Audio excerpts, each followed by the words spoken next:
在萧炎和药尘的努力奔波下，星陨阁分出5位斗尊坐镇亡魂山脉。更对此地面的威胁，萧炎对即将出世的净莲妖火志在仍然未知。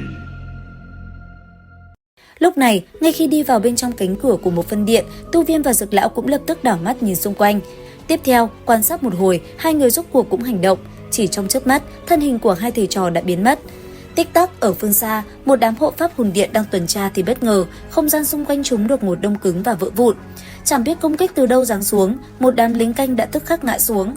Thậm chí, ngay cả hết thảm, bọn chúng cũng không kịp. Phải hồi lâu sau mới có một tên phát giác dấu vết của Tu Viêm và Dược Lão. Đáng tiếc chưa kịp báo tin, bọn họ đã liền bị đoạt mạng. Chẳng mấy chốc, nơi đây xác mấy tên hồn điện đã nằm la liệt. Phải rất lâu sau, Tu Viêm cùng Dược Lão mới hiện rõ chân thân. Nhìn thấy hư ảnh của hai thầy trò, đám người hồn điện lập tức náo loạn. Không chậm trễ, hàng trăm bóng ảnh hộ pháp đã liền phát động vây kín nơi này. Đứng ở giữa trung tâm, một tên lớn tiếng quát: hai kẻ vừa tới là ai? Dám ngông cuồng ở hồn điện, chán sống rồi sao? Các thiên tôn, trấn áp chúng lại cho ta. Dứt lời, ngay khi tên cầm đầu hiệu lệnh, hàng trăm bóng đen u ám đã lập tức vào tới phía Dược Lão và Tu Viêm tấn công. Đối diện kẻ địch lao tới, Dược Lão và Tu Viêm cũng đồng thời xuất kích. Đầu tiên là Tu Viêm, thân hình anh ấy như tia chớp. Chỉ trong nháy mắt, anh ấy đã như thiểm điện lướt qua kết liễu từng tên hộ pháp, khiến mấy tên kia chỉ biết nghẹn họng, xác bọn chúng rơi như dạ. Giờ khắc đó, chỉ thấy không gian lóe lên từng tia sáng như lôi điện mà thôi. Gần đó, Dược Lão cũng không kém cạnh chút nào, chỉ thấy vừa khi ra tay, thân hình ông đã như một tàn ảnh lướt đi. Mỗi khi ông lướt qua, chỉ thấy mấy tên hồn điện hết thảm rồi rơi rụng.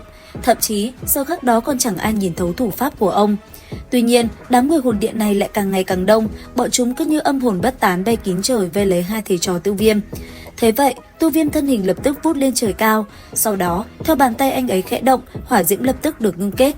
Chỉ vẫy nhẹ tay, hỏa diễm lập tức hóa thành một quả cầu lửa khổng lồ lơ lửng giữa không trung, vây kín cả đất trời làm đám người hồn điện kinh hãi.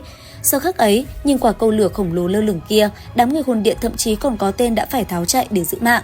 Thế nhưng, chỉ thấy trên trời cao, theo tiếng quát của Tu Viêm kết thúc, theo ngón tay chỉ xuống, quả cầu diệt thế cũng từ từ tỏa ra uy áp trùm xuống hồn điện. Quả cầu nóng cháy kia đi đến đâu, mọi thứ cũng lập tức bị thiêu rụi, dù cho tất cả đám người hồn điện hợp lực cũng không thể chống đỡ. Cuối cùng, chỉ thấy bù một tiếng, quả cầu vô biên bạo phát gần như xóa sổ nơi này, mọi thứ chìm trong biển lửa. Cuối cùng, chỉ thấy bù một tiếng, quả cầu kinh khủng khiếp bạo phát gần như xóa sổ nơi này, mọi thứ chìm trong biển lửa. Nhất thời, hồn điện lập tức rơi vào hỗn loạn, tất cả đang nháo nhào chạy trốn. Thế nhưng đúng lúc đó, trong đám người đang tẩu thoát, Tu Viêm lại thấy một bóng dáng quen thuộc. Nhìn hắn, nam chính khẽ nở một nụ cười khinh bỉ. Ngay sau đó, anh ấy phóng người đuổi theo Mộ Cốt. Thấy Tu Viêm sau lưng mình, Mộ Cốt sợ hãi lắp bắp hỏi: đấu thánh, người đã tiến vào đấu thánh rồi sao? Nhiều năm không gặp, ta thấy rất tiếc. Dù sao Hải Tâm Diệm cũng là dị hỏa, lưu lại cho hạng người như ngươi thì cũng chỉ phí phạm của trời. Lời vừa dứt, Tu Viêm liền dịch chuyển chặn đầu Mộ Cốt và tóm lấy hắn. Không chậm trễ, anh ấy một tay nắm cổ, một tay cưỡng đoạt dị hỏa trong cơ thể hắn. Thấy vậy, phía xa một thanh âm vút lên quát: Tu Viêm, người dám xông vào hồn địa của ta là đã xông vào U Minh địa ngục, bỏ mạng đi. Dứt lời, một sợi xích lập tức phóng về phía Tu Viêm. Thấy vậy, Tu Viêm khẽ liếc mắt đáp: chỉ là bán thánh mà thôi. Cốt U, ngươi quá đề cao bản thân rồi. Thanh âm vừa dứt, Tu Viêm một tay đánh bay sợi xích, đồng thời bàn tay lại tiếp tục vung lên, rút lấy Hải Tâm Diễm trong cơ thể Mộ Cốt. Giờ khắc đó, chỉ thấy lão gia hỏa Mộ Cốt la hét thảm thiết vô cùng.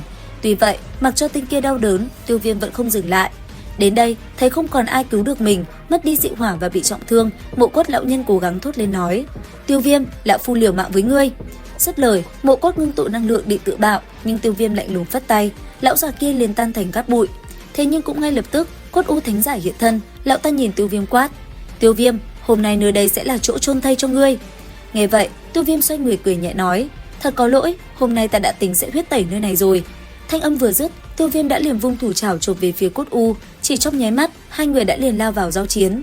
Giữa không trung, Cốt U liên tục bị Tiêu Viêm công kích làm lão ta phải chống đỡ hết sức vất vả, thậm chí là bỏ chạy. Mỗi lần Tiêu Viêm đập trúng người lão, kinh khí lại ầm ầm bạo phát, không gian giờ khắc đó cũng rách ra từng mảng. Tuy nhiên, Tiêu Viêm chỉ vờn hắn mà thôi, vừa dồn ép tên kia, thanh âm anh ấy vừa vang lên nói: cái vị gọi là đại thiên tôn kia, đừng trốn trốn tránh tránh làm gì, Tiêu Viêm ta hôm nay sẽ huyết tẩy nơi này.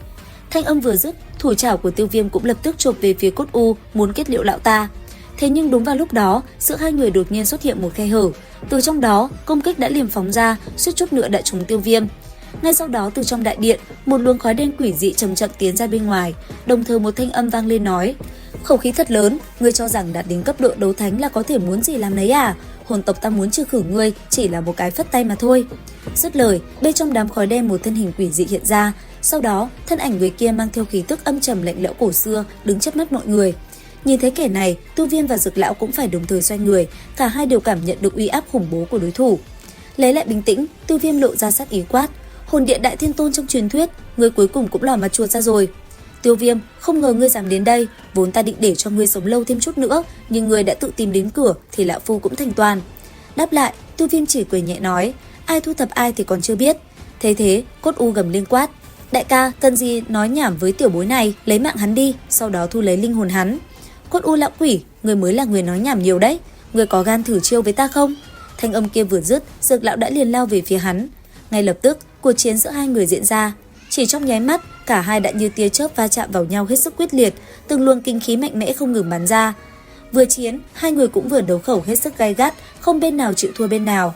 Còn Tiêu Viêm và Đại Thiên Tôn, sau một hồi nhìn nhau, Đại Thiên Tôn nghiêm mặt lại, sau đó hắn ta liền kết ấn. Ngay lập tức, vô số bạch cốt sắc nhọn hiện ra từ hư không, phóng tới tấp về phía Tiêu Viêm như mưa rào. Thế vậy, Tiêu Viêm chỉ cười nhạt nói: "Cho đùa." Dứt lời, anh ấy vẫy nhẹ tay áo, một luồng hỏa diễm cực nóng bùng phát, thiêu rụi toàn bộ đám xương cốt trong nháy mắt.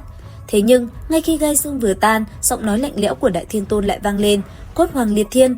Một thanh cốt đao khổng lồ quỷ dị xé toạc không gian ngay trên đỉnh đầu Tiêu Viêm và bổ xuống, đi kèm với nhát đao là một luồng ba động năng lượng lạ lùng nhắm thẳng vào linh hồn anh. Thế, Tiêu Viêm nhận ra ngay đây là linh hồn công kích. Không hề nao núng, Tiêu Viêm tung ra một quyền đơn giản nhưng chứa đựng sức mạnh linh hồn thâm hậu. Anh ấy quát: "Vỡ!" Thanh âm vừa dứt, quyền phong vô hình đã liền đập tan luồng ba động phía sau cốt đao. Thấy đòn công kích linh hồn bị vô hiệu hóa, Đại Thiên Tôn vọt lên không trung, dùng hấp vụ tạo thành một bàn tay khổng lồ, nắm lấy chuôi cốt đao dài trăm trượng, dồn lực chém xuống đầu đối thủ. Tiêu Viêm lùi lại, nhấn tay vào hư không, điều khiển gần trăm cột nham thạch từ lòng đất phun trào lên để chặn đứng lưỡi đao. Đến đây, Đại Thiên Tôn gần giọng hừ nhẹ. Tiếp theo, lão xoay đao, đánh nát các cột nham thạch và áp chế cả hỏa năng dưới lòng đất. Sau đó lão tự tin tuyên bố nói: "Tiêu Viêm, cốt đao của lão phu chính là xương đầu của hơn vạn con người luyện nên, người nếm thử đi." Nghe vậy Tiêu Viêm đáp: "Bàng môn tà đạo, người tự tin vào thanh đao rách kia, như vậy thì ta sẽ xé phá nát nó cho ngươi xem." Dứt lời, lập tức 5 loại dị hỏa xuất hiện quanh Tiêu Viêm, chớp mắt nó đã biến hóa thành 5 linh thú khổng lồ, hợp thành một đại trận hỏa diễm. Tiếp theo, 5 loại hỏa linh này nhanh chóng dung hợp, tạo ra một bánh xe lửa có đường kính hơn trăm trượng, xoay tròn giữa đất trời. Nhìn cảnh tượng đó, Đại Thiên Tôn hét lên quát: "Cuồng vọng!" Nói rồi, lão thúc giục hắc khí và linh hồn vào cốt đao, khiến lưỡi đao chuyển sang màu đỏ sẫm như máu. Sau đó, lão giơ cao đao và tung chiêu quyết định quát: "Hồn diệt chảm!" Dứt lời, cốt đao chém xuống xé tan hư không mỗi nơi mà nó đi qua. Thấy thế, Tiêu Viêm bình tĩnh thay đổi thủ ấn hô lớn: "Chuyển!" Bánh xe lửa khổng lồ lao đi như sấm sét, trực diện đâm sầm vào thanh cốt đao. Một tiếng nổ kinh thiên, bạo năng lượng quét sạch mọi thứ, khiến tòa đại điện đen tuyền hoàn toàn sụp đổ trong dư chấn kinh hoàng. Đến đây thì hết tập 186/5, liệu rằng tập 187 sẽ có gì hấp dẫn? Theo dõi kênh YouTube Review 5 phút để biết thêm chi tiết các bạn nhé. Xin chào và hẹn gặp lại!